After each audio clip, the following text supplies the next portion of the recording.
Imagina só a cena. Auge da Guerra Fria e a CIA decide executar simplesmente o roubo mais audacioso de todos os tempos. E o alvo? Nada menos que o K-129, um submarino soviético de 2.000 toneladas lotado de mísseis nucleares e códigos criptográficos. O detalhe maluco dessa história toda, essa máquina estava afundada a 5.000 metros de profundidade. O que a gente vai desvendar neste dossiê técnico hoje é exatamente a engenharia absurda por trás dessa missão impossível. É uma análise sobre como uma mentira de proporções globais escondeu um dos projetos mais monumentais já criados. Então, bora lá! Bom, vamos colocar esse número enorme em perspectiva. 5.000 metros de profundidade no meio do implacável Pacífico Norte. Nesse nível de escuridão, a física não é só um obstáculo, ela é praticamente um monstro. Para você ter uma ideia, a pressão da água lá embaixo é tão colossal, mas tão absurda, que esmagaria a blindagem grossa de um tanque de guerra como se fosse uma simples latinha de refrigerante vazia. E era exatamente sob essa pressão esmagadora que o submarino soviético estava descansando. Chega até lá já era um belírio. Agora, trazer algo inteiro de volta, pelos padrões tecnológicos da época, era considerado um feito, assim, literalmente inatingível. Mas aí a inteligência americana se deparou com um problema logístico bizarro. Como executar o resgate mais complexo e caro da história humana bem debaixo do nariz, ou melhor, sob as lentes atentas dos satélites espiões soviéticos? A resposta para isso exigiu uma criatividade técnica fora de série e a construção de uma ilusão em uma escala simplesmente monumental. Parte 1. A fachada do bilionário, escondido à vista de todos. Olha só a genialidade da coisa. Para erguer uma carcaça gigantesca lá do abismo, o projeto precisava da mentira perfeita, certo? Uma cobertura inquestionável para operar em mar aberto num dos momentos mais tensos da Guerra Fria. E o centro dessa mentira tinha proporções titânicas. O Hughes Glomar Explorer era uma verdadeira maravilha da engenharia naval, medindo absurdos 180 metros de comprimento. Esse gigante dos oceanos não era um cargueirinho comum de pesquisa, não. Ele foi projetado do zero com uma arquitetura totalmente customizada para um único e ultra-secreto objetivo militar, mas que precisava parecer uma inovação civil revolucionária para o resto do planeta. E o grande truque de mágica desse navio estava inteligentemente escondido bem na barriga dele. A chamada Moon Pool, ou piscina interna. Imagina uma baía colossal, oca, escavada por dentro do navio, equipada com portas gigantescas na base do casco que abriam direto para o abismo do mar. Esse design foi uma sacada muito brilhante. Ele permitia que toda a operação super delicada de içar o submarino acontecesse 100% do lado de dentro da embarcação. Ou seja, o prêmio ficava totalmente oculto de aviões e satélites espiões assim que emergisse da água. Ninguém via nada. E isso ilustra de forma fantástica a dicotomia da missão.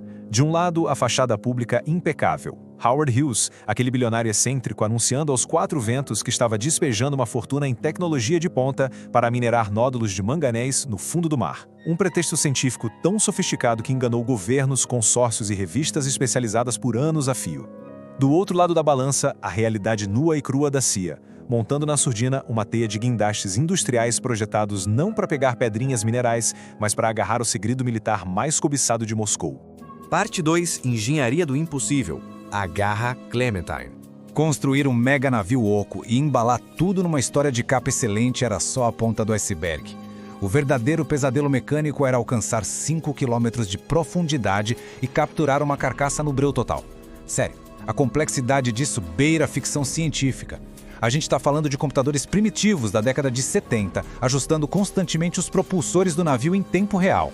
Tudo isso para combater ventos e correntes marítimas brutais, garantindo que o navio ficasse milimetricamente imóvel sobre um ponto exato no meio do oceano. Depois, vinha a descida de uma garra colossal presa por seções de canos de aço robustos que tinham que ser acoplados perfeitamente um por um. Era como construir uma espinha dorsal de metal infinita, quilômetro após quilômetro, mergulhando direto para o nada. O nível de tensão das equipes chega ao limite máximo bem neste ponto. Depois de uma descida agoniante, muito lenta, monitorada por sensores totalmente experimentais, a garra mecânica massiva, que ganhou o apelido carinhoso de Clementine, finalmente chega ao fundo. As mandíbulas de aço gigantescas acionam sistemas hidráulicos e cravam com força na carcaça inerte do submarino soviético.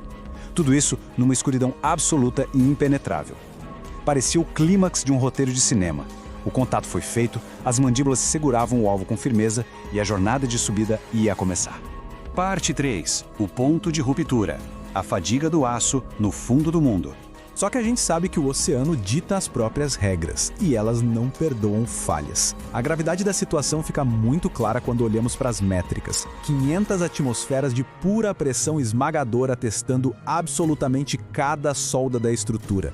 E tem um detalhe, a carcaça do submarino agora estava cheia de água e sedimentos, o que transformou a carga num peso de proporções assustadoras. Quando eles iniciaram o movimento de puxar esse sistema colossal para cima, a fadiga dos materiais passou a torturar cada pino e cada braço da garra. Eles estavam lidando com forças de tração massivas que até aquele dia nunca tinham sido suportadas por nenhum projeto de engenharia subaquática na história.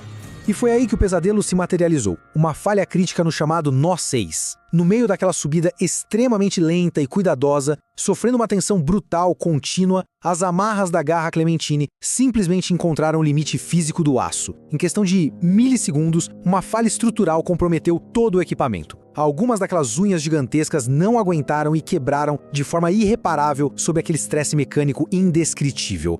O impacto dessa falha nos cabos foi imediato e dramático. Imagina o silêncio de terror nas salas de controle. Com a estrutura rompida e a garra gravemente danificada, cerca de 2/3 do gigantesco submarino K-129 cederam, se soltaram e despencaram de volta para o leito silencioso do oceano. Toda aquela ambição de erguer a máquina inteira foi por água abaixo num estalo. Apenas a seção frontal, que ainda assim era valiosíssima, continuou presa firmemente nas mandíbulas quebradas e conseguiu, no fim das contas, ser garantida dentro da alha oculta do navio.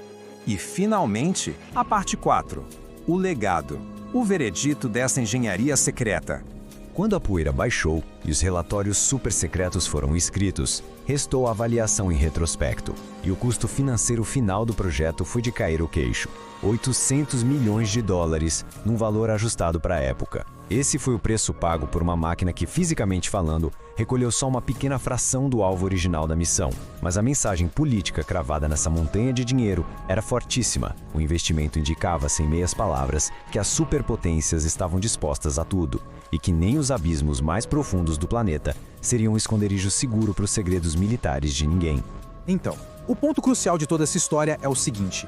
É óbvio que a inteligência naval tirou um valor imenso estudando as ligas estruturais e a criptografia que foi recuperado. Mas o maior legado da missão, de longe, foi tecnológico. Todo aquele dinheiro do governo forçou o nascimento precoce de tecnologias incríveis que até hoje sustentam indústrias inteiras pelo mundo. Sistemas hipercomplexos de exploração remota e ancoragem dinâmica praticamente moldaram a perfuração de petróleo offshore moderna, sem falar no avanço absurdo que deram para a arqueologia marinha nas décadas seguintes.